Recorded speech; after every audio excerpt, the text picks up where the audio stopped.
students, so far we have seen two applications of integral calculus, namely the application of integral calculus to find the area and the application of integral calculus to find volume of revolution.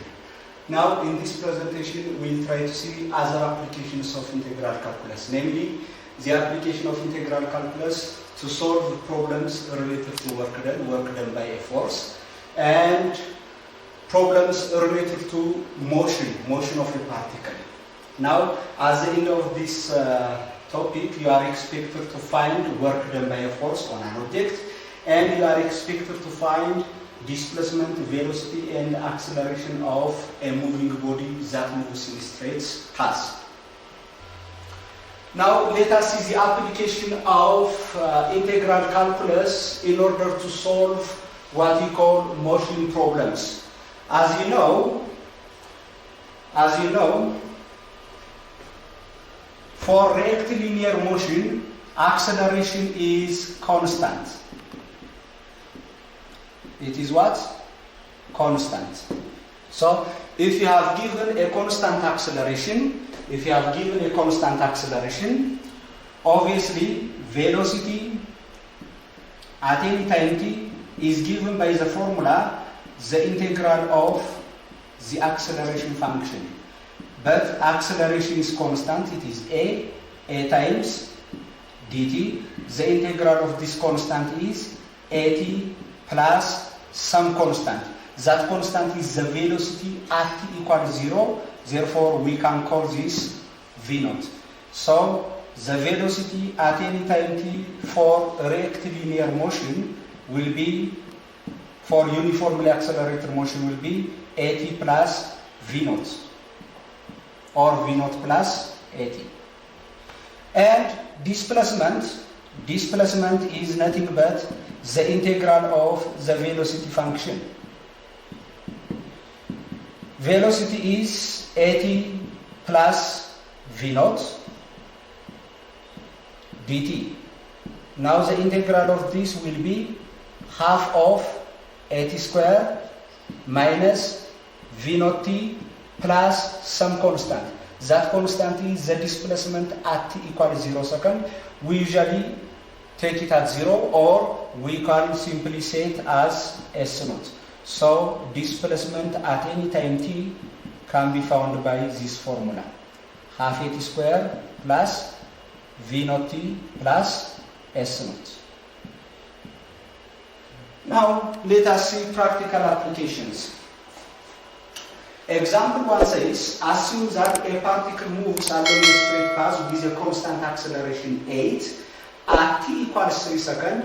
The displacement and velocity of the particle are 57 meter and 31 meter per second. Find the velocity and the displacement at t equals 10 seconds. Okay. Now in this problem, we have given a constant acceleration that is 8 meters per second square. So acceleration is constant, it is not time dependent, and that is equal to 8 meters per second square. And the question is to find displacement and velocity at time t equals 10 seconds, given that displacement and velocity at time t equals 3 seconds are 57 meter and 31 meter per second. So we have given velocity at t equals 3 seconds is given to be 31 meter per second, and displacement at t equals 3 seconds is given to be 57 meter. And the question is to find velocity at t equals 10 seconds and displacement at t equals 10 seconds. Now, first let us try to find the following for velocity.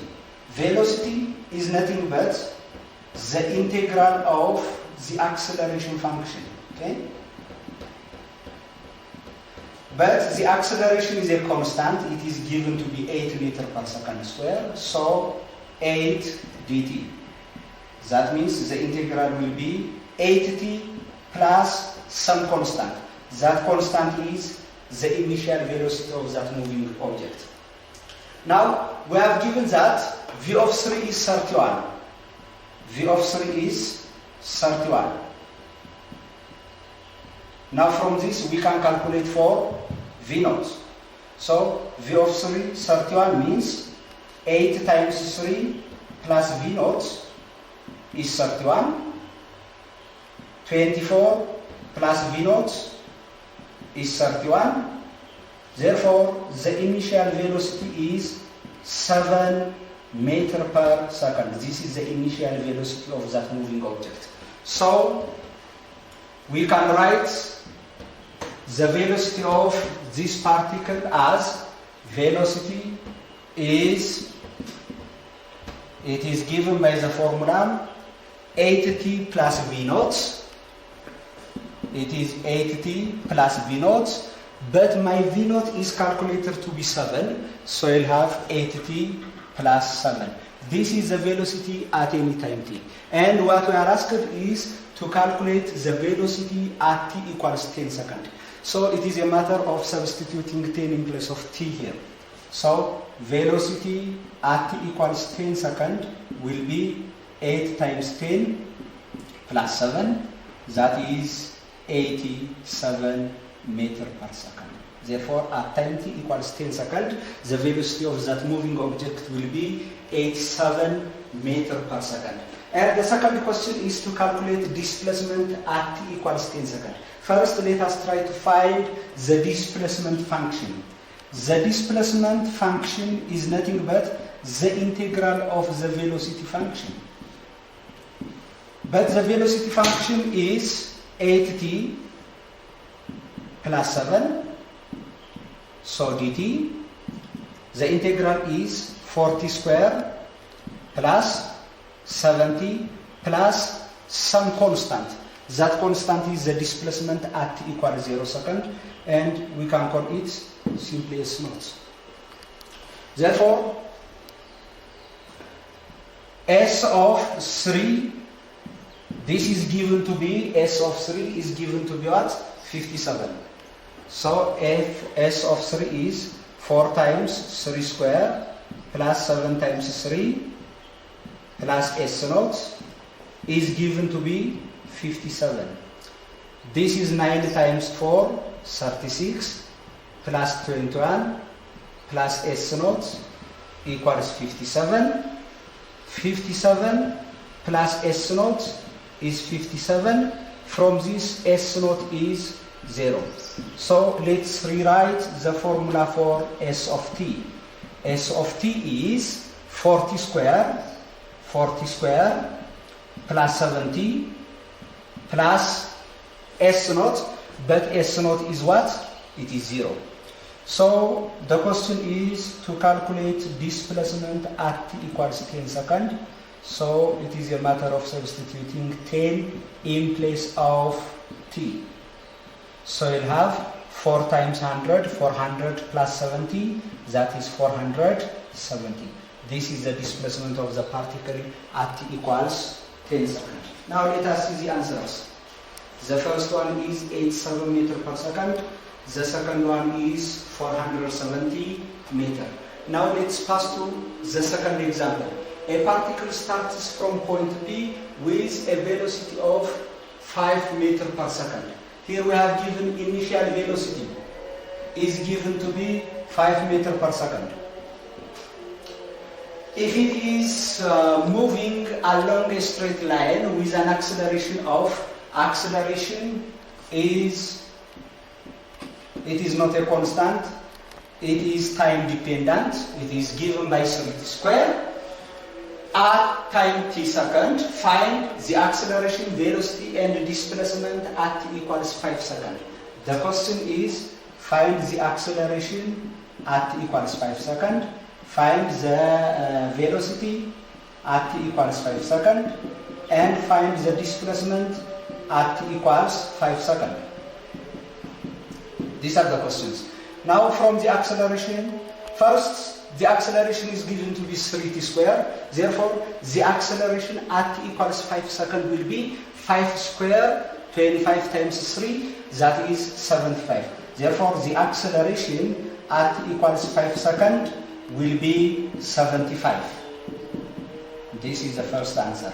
Now to find velocity at 5 seconds, first let us try to find velocity at any time t. This is the integral of the acceleration function. Okay? Now acceleration is 3t squared dt, and the integral is t cube plus some constant v naught. But v naught is given to be 5, so you'll have plus 5.